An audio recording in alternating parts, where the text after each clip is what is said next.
சிறுத்தை திரைப்படத்தில் வரும் காமெடி காட்சியை போல ஏமாற்றி பெண்களை மொட்டையடிக்க வைத்த சம்பவம் சேலத்தில் அரங்கேறியுள்ளது.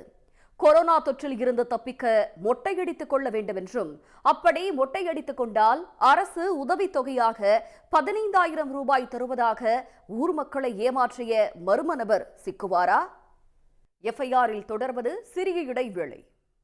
சிவகங்கை அருகே மூதாட்டியை கொலை செய்து நகைகளை திருடிய ரகசிய காதல் ஜோடி சடலத்தின் மீது சர்க்கரையை கொட்டி தடயங்களை அழிக்க முயன்று சிக்கியுள்ளது. காணாமல் போன மூதாட்டியை தேடுவது போல நாடகமாடி வந்தவர்கள் மோப்பனாயால் சிக்கியது எப்படி?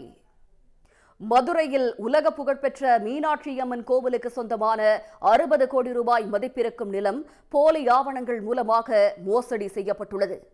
வட்டாட்சியர் விஏஓ சார் பதிவாளர் கூட்டு சதி செய்து கோவில் நிலத்தை பட்டாமாற்றம் செய்து அடமானம் வைத்திருப்பதாக 19 நபர்கள் மீது வழக்கு பதிவு செய்யப்பட்டுள்ளது. நீதிமன்ற உத்தரவையும் மீறி அரங்கேறிய இந்த மெகா நில ஆக்கிரமிப்பு மோசடி வெளிச்சத்திற்கு வந்தது எப்படி? எஃப்ஐஆர் நிறைவு பெறுகிறது. நன்றி, வணக்கம்.